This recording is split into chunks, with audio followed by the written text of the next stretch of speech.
So it's my pleasure to welcome our first speaker, who's going to give us a provocative take on kind of the responsibilities of business leaders and how that has shifted over time. So please join me in welcoming Shelby Coffey, who's really, we spoke last night, and it's actually kind of funny because we're both from nearby each other in the South. But Shelby's background is really fascinating. He's the former editor of the LA Times, the former editor-in-chief of, executive producer of ABC World News, and now runs the Newseum in Washington, D.C., which he encourages all of you to visit should you be in the area. So please put your hands together and welcome Shelby Coffey.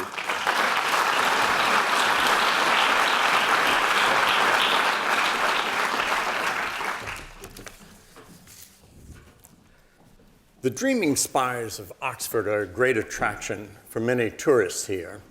Not for me.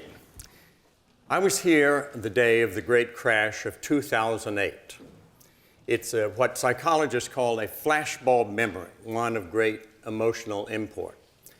I was at a learned conference at Oxford Analytica being held at Christ Church in the dining hall, the Harry Potter Hall.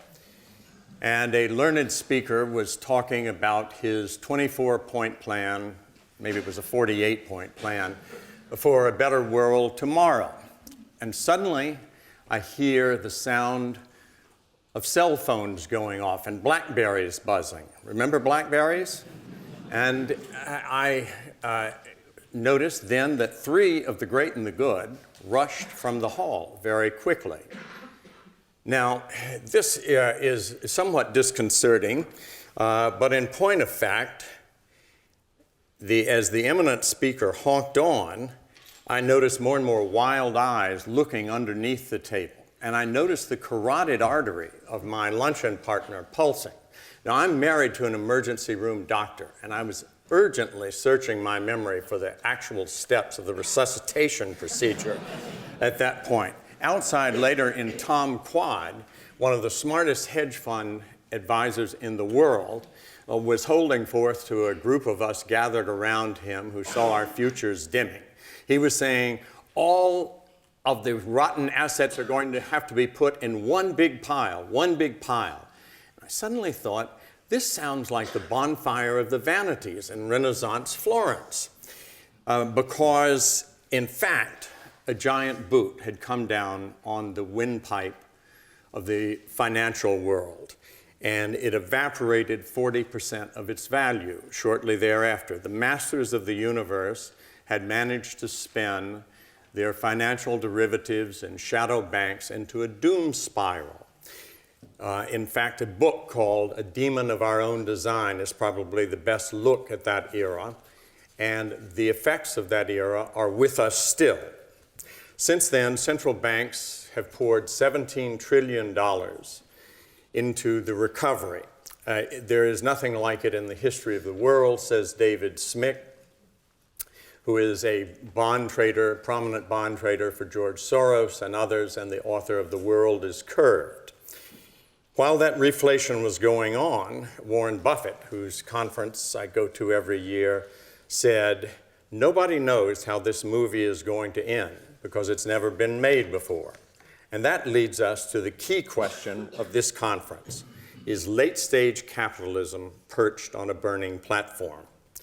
The quick historical record of capitalism, 250 years, is enormously strong despite periodic needs for major reform. Just look at the contrast between South and North Korea, East and West Germany, China during the catastrophe of the Great Leap Forward, and China's resplendent growth since Deng Xiaoping turned Mao think into declaring to get rich is glorious. But since 2008, a thriving industry, cottage industry of books about the ills of contemporary capitalism has arisen. Now, I'm a journalist by nature and nurture, and we see the snake under every rock. We see the dark cloud in every silver lining. So let's take a short thrill ride through some of the cardinal sins, remembering that for every failing, there's a dream of reform. What if thinking can cure if it's followed by rigor and action, the way the authors of Completing Capitalism have shown? So we'll look at 6 sins. Sin number 1, the oversold gospel of the bottom line. In 1970, the brilliant policy debater and economist Milton Friedman put forth the sharp proposal that a company's only social responsibility was to profit. All the rest was merely a bow to socially approved do-gooderism. That gospel, through the sluggish 70s and into the roaring 80s, became the guiding light for many CEOs and for many MBAs, described by another brilliant policy debater and economist, John Kenneth Galbraith. Quote, "These men are the new and universal priesthood," Galbraith wrote. "Their religion is business success. Their test of virtue is growth and profit. Their Bible is the computer printout. Their communion bench is the committee room." But can that gospel maintain in the hyper-mediated world of 2019, where the effects of economic catastrophes and inequalities glare from siren screens 24/7, 365? The rage of Twitter storms and flash mobs marshaled on social media are intense new phenomena. Every man and woman is a publisher and a broadcaster with instant access to what the theorists call the hive mind. That's as in beehive. The contradictions of late-stage capitalism are heightened, as Vladimir Lenin would put it, and its once mighty institutions are thereby weakened worldwide, a loss of an authority. In an elegant, predictable twist, what has the market found in the hive mind? Money, much more money for the bottom line. As Professor Shoshana Zuboff shows in her book, The Age of Surveillance Capitalism, the lure of easy connection in exchange for mere privacy has been a goldmine for select triumphalists like Facebook and YouTube. The social media are a Janus-faced beacon for both freedom of expression and powerful state repression. Sin number 2, creative destruction.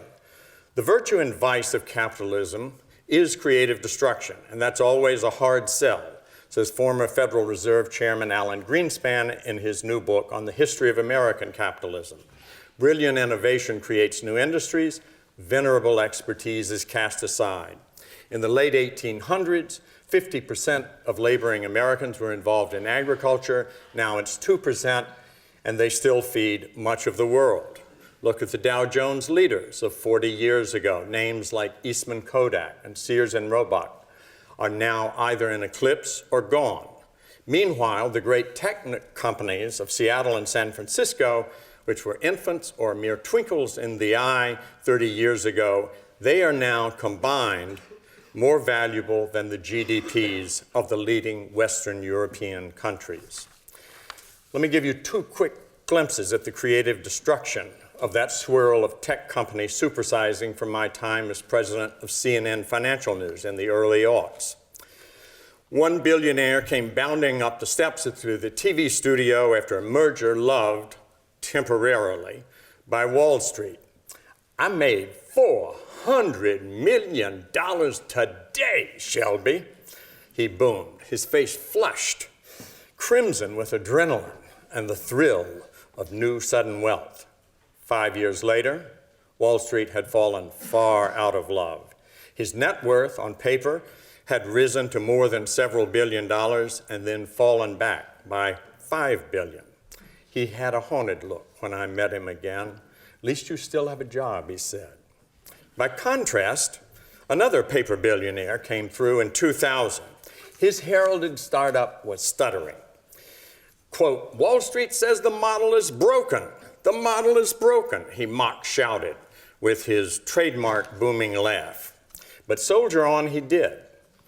Diversify he did, innovate he did, bringing creative construction and destruction to an ever-expanding range of different fields that his company entered. And today, Jeff Bezos of Amazon is the richest man in the world, counting the stock he settled on his ex-wife in their recent split. Now, the prospect of artificial intelligence and robotics taking over much of the low-skilled jobs in the medium term, as Amazon and other companies are experimenting with, is already the source of much anxious analysis. What to do with the seemingly unneeded humans, wards of the state, paid for their leisure? How long till this leads to the mischief of too much paternalism and too little self-sufficiency? And what new ways of thinking can business and state and academia craft for the highly energizing yet non-moral digital revolution? Sin number 3, inequality. A mere 6 years ago, a giant doorstop of a book by yet another intractable theoretical French intellectual landed, most surprisingly, atop Western bestseller lists. Capitalism in the 21st Century by Thomas Piketty. More often purchased than read, I will wager $100 American. The book nevertheless provoked debate on the rise of the rich and the ultra-rich and the rest. To Piketty's great credit, he also produced a 34-page gloss, which I have with me.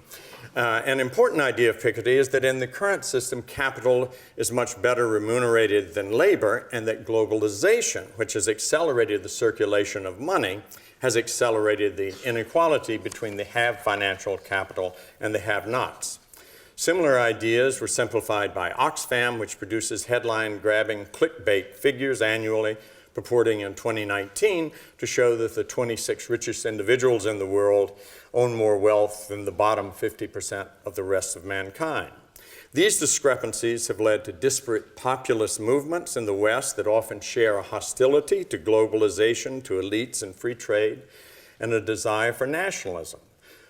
But for every trend, there's usually a counter-trend. In the US, socialism is enjoying a trendy renaissance, especially among, but not limited to, millennials. It's seen on the covers of The Economist, New York Magazine. A leading candidate for the Democratic Party to oppose President Trump in 2020 is 77-year-old Democratic Socialist Senator Bernie Sanders. One of Sanders' prominent pals is the young Congresswoman, AOC, to her followers, like JFK with the 3 initials already. That's Alexandria Ocasio-Cortez, who has more social media followers, I read, than any other Democratic legislator. Says one of her brain trusts in D.C., a billionaire is a policy failure. Is that so?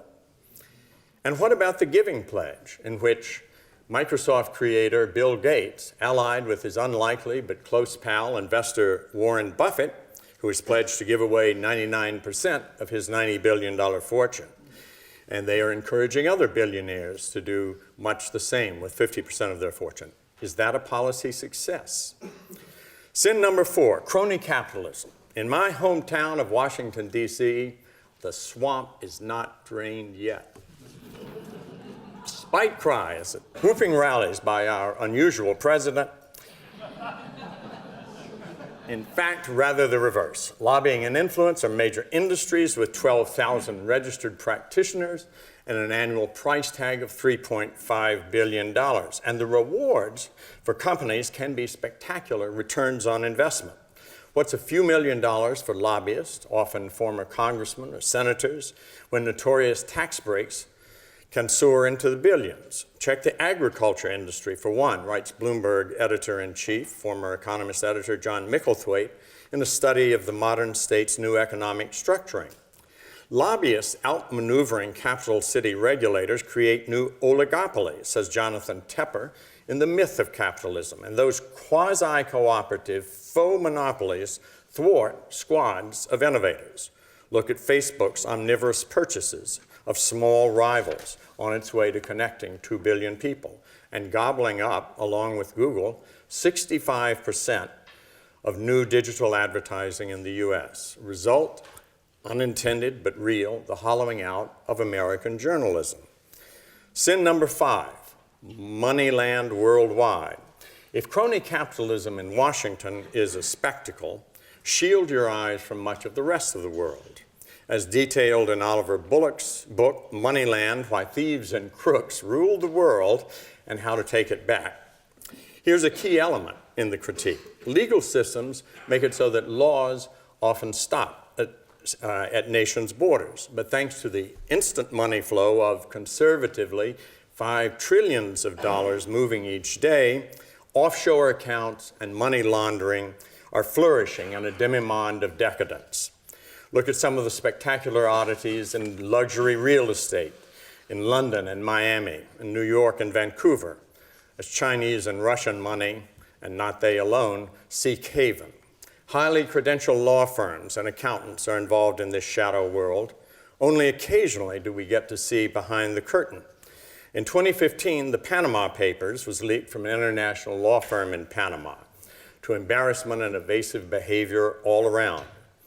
My favorite part of the leak, Vladimir Putin's pal, Sergei Roldugin, a classical cellist, was linked to companies with cash flows over $2 billion. Now, many in the Washington intelligence world have speculated about where the Kremlin chief stores his rumored billions.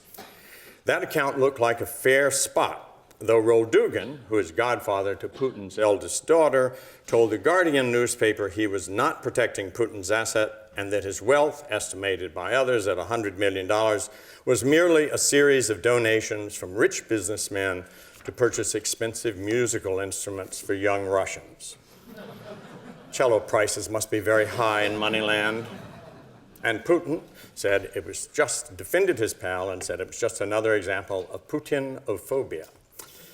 Sin number 6, the hype of conference world. A new creature has evolved in the business world of the 21st century, Homo conferences, the people of the conferences. Nicely described in Winners Take All by Anand Giridharadas. On the slopes of Davos and in the pastures of Aspen, at TED Talks and Palo Alto palavers, and in the marble halls of New York and Washington, where think tankers and policy pashas gather, often with finer wines and healthier hors d'oeuvres in attendance. I don't speak in scorn. I have walked among them and profited from the experiences. So much earnest passion, so many issues to be addressed. A virtue of these gatherings is that the ideas, many of them good, can become contagious. Most famously, I was there at TED when Bill Gates talked to the crowd about the ills of malaria carried by mosquitoes, a scourge which his foundation was fighting. Then he released a set of mosquitoes into the auditorium, smilingly saying, "Why should only poor people be afflicted by the insects?" Gasp and nervous laughter followed. Only Bruno stopped me from bringing my own jar of mosquitoes to make it the point better. Then he let everybody off the hook by saying they were not malaria infected. The news went worldwide. A friend of mine who was working public relations for TED got a call from Australian newsmen within 5 minutes. A vice of these gatherings is that they can become the stuff of satire.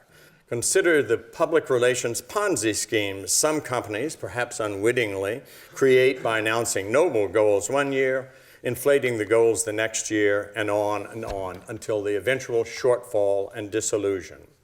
For another example, there's the primal yearning for immortality that becomes the stuff of lectures on the singularity being near, oh so near, the dreamed of day when technology blooms massively and eternal gadgetry can replace our failing body parts so that only our consciousness survive.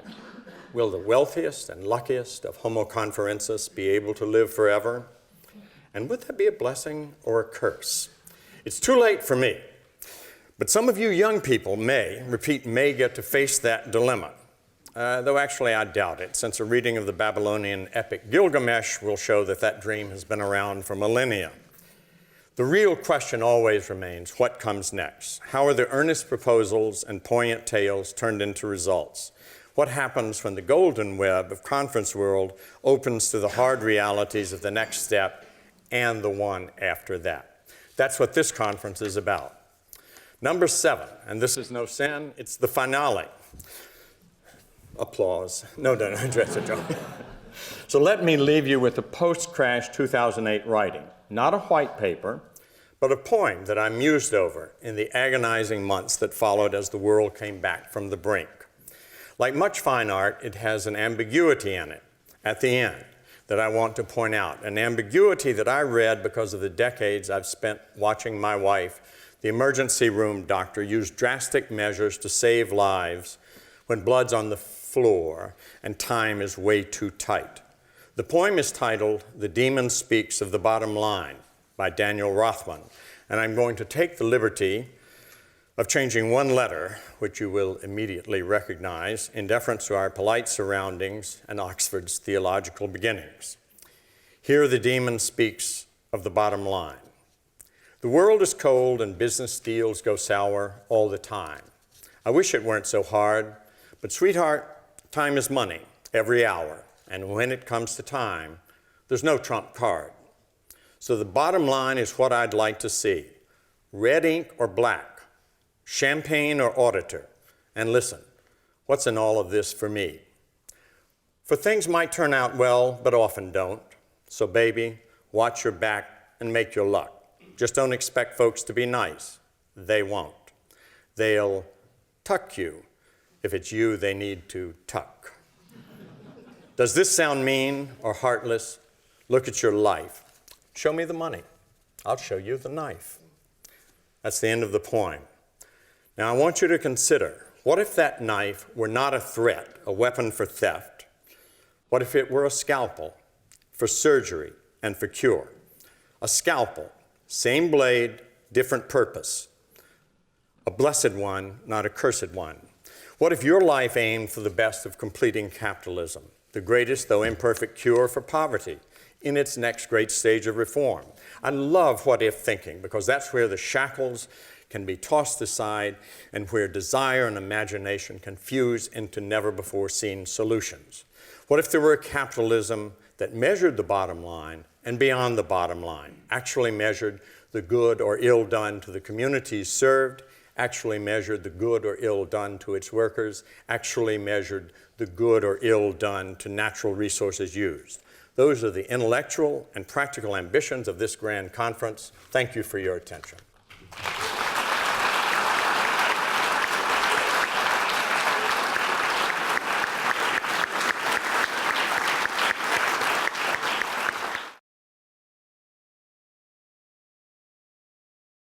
I'm now so thrilled to introduce to you two of our MBA students who've dedicated their entire careers to solving long and hard, challenging global development problems.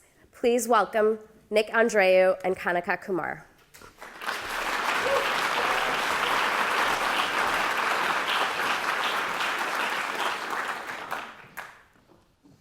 A decade. That's pretty much all we've got left until irreversible climate change. 360 times. That is what your average CEO makes compared to the average worker in the same firm.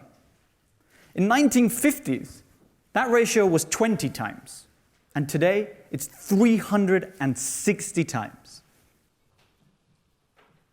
40 million. That is the number of slaves in the modern workforce, which, by the way, is way more than 150 years ago when we abolished slavery.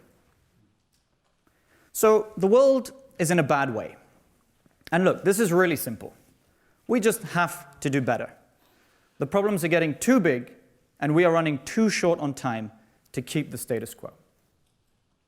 And so if we're going to fix this, we should probably think a little bit about how we got here in the first place. And look, with problems this big, everyone has played a role. But there is one group that has had a huge impact on the way the world is today, and that is business. And this is kind of obvious when you look at the number of crises that we've had. Enron and fraud, BP and oil spills, big banks and financial crises, Facebook and privacy. The list goes on and on and on. And let me just give you a personal story to color what this looks like a little bit. So there I was at the ripe old age of 21 doing an internship at the UN. And at the top of the stairs was a big poster, a campaign for making clean water a fundamental human right. And I thought this was a great idea. Such a great idea, I didn't understand why we needed a campaign. So I went to go talk to the people who were organizing this. And one of them asked me, "What do you know about how the UN works?" "Not much," I said. "It's my first week." And she explained that the US has a lot of influence in how the UN makes decisions. And corporates in the US have a lot of influence over how the US makes decisions. And two corporates in particular, best known for canned, sweet, fizzy drinks, they make a lot of money selling bottled water in emerging markets. And they would find it very difficult to make the same amount of money if clean water was a fundamental human right. Wow. What we're suggesting is that corporates are directly influencing the human rights agenda of the United Nations to maximize profits. I was not expecting that in week one. And so business has let us down. But if they've played a big role in getting us here, there's an even bigger role to be played in moving forward. And so let's talk about the solutions. Because my main message to you today is that we all have a role to play in these solutions, whatever they might be. And so where do we start? Here's an idea. An old professor of mine used to say, humans, people, we need oxygen to survive. But to say that to breathe is therefore our purpose in life, I mean, that's ridiculous. And so yes, of course, businesses need profits in order to survive. But to suggest that that is therefore their purpose is equally misguided. So maybe what we need to do is come up with a new purpose for business. And that's why I'm very excited to be here today and to learn more about economics of mutuality, because it provides a new way of thinking about these issues. Traditionally, the purpose for business was to maximize profits. And issues of people and planet was this thing over here called sustainability. Well, under economics of mutuality, the purpose of business is people and planet. And sustainability is a question around how much profit do we really need to make to add value here. And so we have these ideas that can move us forward. But ideas are not enough. What we need are people who believe in those ideas, who are willing to fight for those ideas, and who are determined to see them turned into action. And so let me end with a call to action, because that bit's important, and that's where we come in. A few years ago, I was finishing up my thesis, and a few corporates reached out to me for consultancy work. Now, I was a poor PhD student, and so of course I said yes. And one of these projects found me in the Middle East, working for an alcoholics distributor trying to increase market share. Middle East, alcohol, market share. Not exactly your most responsible or purposeful project. And so I woke up one night in a panic that I needed to do something more meaningful with my life. And so I grabbed my laptop and I started Googling. One search, another search, another search, nothing. And then I did something that no one ever does, because I was so desperate. I scrolled to the bottom of the page where it says page 1 of whatever, and I clicked the arrow to go to page 2. And again to page 3, and again to page 4. I mean, how desperate do you have to be to get to page 4 of Google? But that's what I found, what I was looking for. And I spent the next 3.5 years working in East Africa, helping people in poverty to start a business as a way of generating an income for themselves. So what am I trying to say? We are all searching for the next steps, and we are all on Google. But how does Google work? It's an algorithm that gives us what it thinks we want to see, based on what is viewed most, what is clicked on the most. Essentially, it's regurgitating the status quo back to us.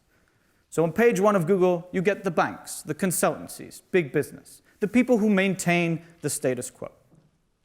And I get it. That's where society tells us success is. Those are the safe options.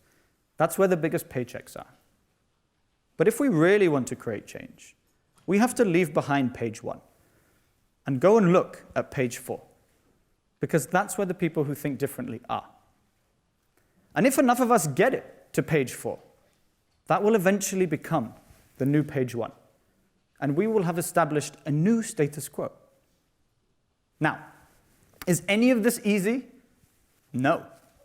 This is going to hurt. We may have to carry some scars. We would have to take smaller paychecks, work in less luxurious offices, take fewer selfies with famous people. But is this necessary? Absolutely. And if you're thinking, this battle between status quo and a new way of doing things, this is too big, I don't even know where to start. Well, it starts from a simple choice. Which side are you on? And if we can take that message to heart and make a simple decision today, who knows? What started here as a sharing of ideas, and perhaps a brave choice, may indeed end up changing the world. Thank you.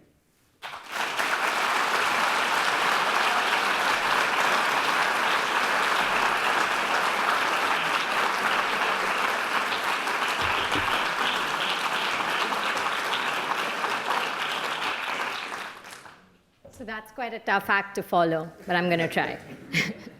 So after all that Nick has said, which is all completely true, do you really think it's all doom and gloom? Because I don't think so. I do, however, agree that we live in some of the most paradoxical times.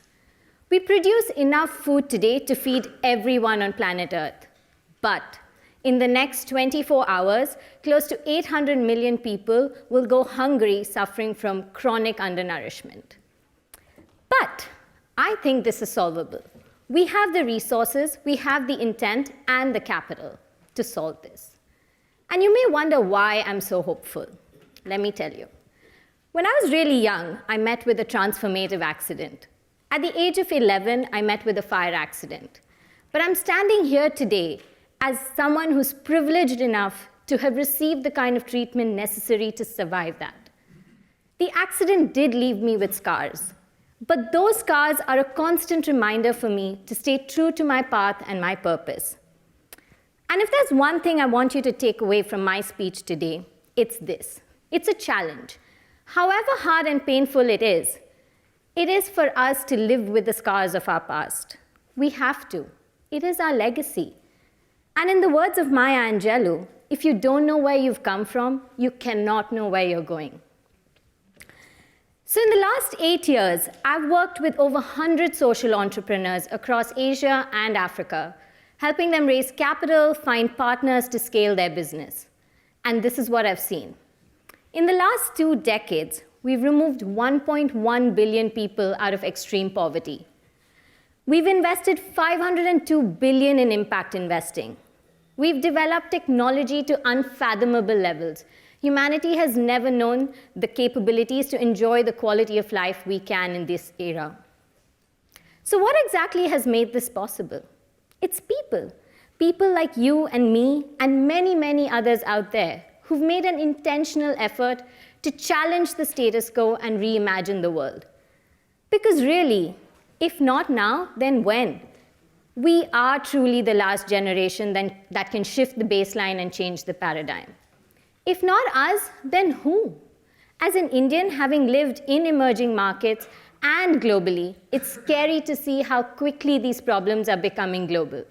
They're no more problems of others. They're ours, yours and mine, irrespective of geography, color, race, gender, all of that. So then, if not solved at scale, then how?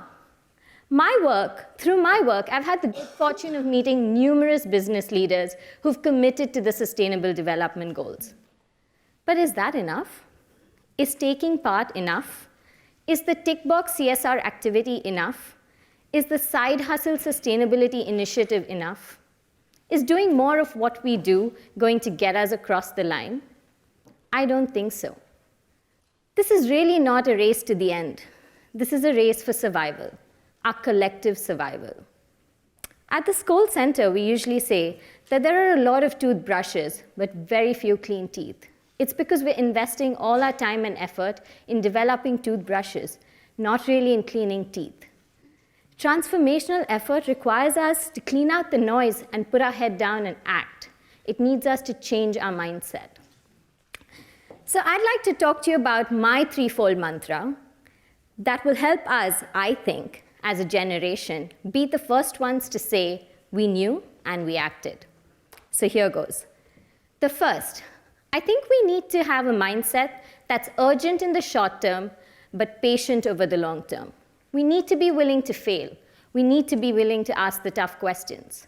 If Paul Polman had not asked the questions he did, or if Elon Musk had not failed the number of times he did, would we have got this far? Closer home, the Mars team asked the question on the right level of profitability about 11 years ago. It's taken the economics of mutuality department to come this far, for the concept to get this evolved 11 years. And while this is tremendous progress, I'm sure everyone on that team agrees with me that there's still a lot more to do before this concept is mainstream and accepted by everyone. And continuing with Bruno Roche's example, he met with some of our students recently, and he said in creating transformational change, this was his approach, and I quote, he said, he chooses to ask for forgiveness instead of permission. So that leads me to my second point. Transformational change requires us to be humbly brave, to be brave enough to challenge the status quo, but to be humble enough to ask for forgiveness, humble enough to course correct, and humble enough to question ourselves. It requires us to change the way we think and to fight forward. Finally, on the how, I think we need to learn to work together because no one person or organization can really solve this problem alone. An example that comes to my mind is when my company and I worked with a large technology company in India to help bring an innovative, non-invasive eye care device to low-income markets in the region. And we brought it to the region, but we realized that the accuracy levels on the diagnosis were just not up to the mark. When we went back to study why, we realized that the algorithms were written for Western eyes. So without the willing donation of one of the largest eye care chains in India of Indian eye images, this completely solvable problem would have remained unsolved. So here's my point. It's not enough to create the solutions. It's more important to make it work. It's important to to fix it in the context that it needs to be fixed in, to find the partners with whom to work with. So I urge you all to use today and every day from here on to find those unlikely alliances with whom you can clean teeth and not make more toothbrushes. Because really, while the world needs more dreamers and more doers, what we really need are dreamers who can do. Thank you.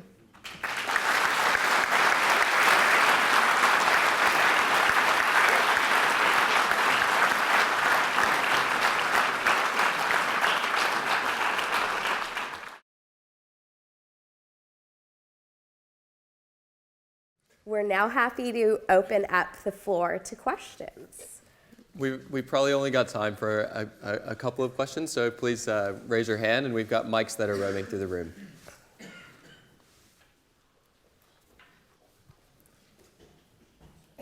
And I'm happy to ask questions, but I feel like given the limited amount of time, if there are any questions that anybody had about any of these speeches, it would be good to ask them now.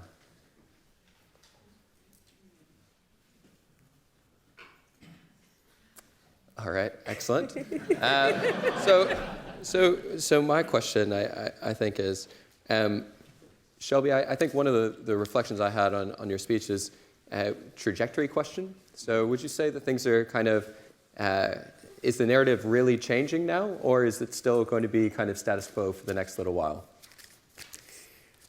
Generally, I think there is a sizable shift, and we all tend to look at the world a bit from our backgrounds. I've spent 50 years in media, so I am extremely interested in what social media and the internet has done in the effects on governance, on business, on issues that people become excited and often upset about. And I think that's a sizable change. I took Vint Cerf, one of the guys who invented the internet through the Newseum, which I'm vice chairman of in Washington, and to which you were all invited. Just say Jay and Bruno sent me, and you will be treated like a king and queen. I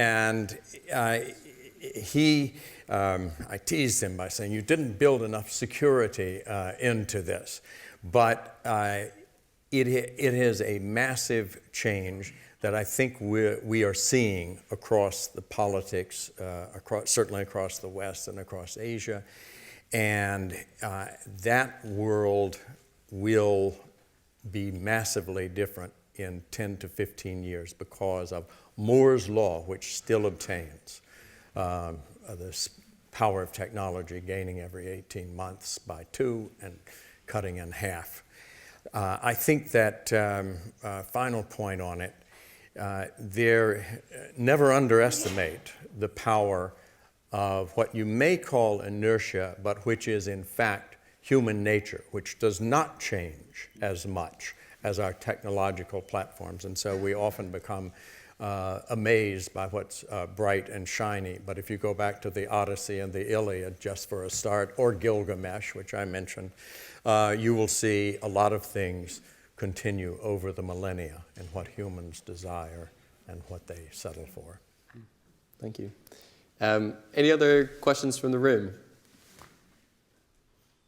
Okay. If not, we'll use this opportunity to. Oh, sorry. Please. One brave man. Just get it going, right?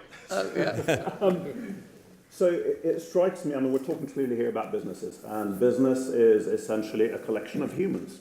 Right? That's all business is. We all have different roles. We have roles as business people, but we also have roles as consumers. We're each voters, potentially. We're investors.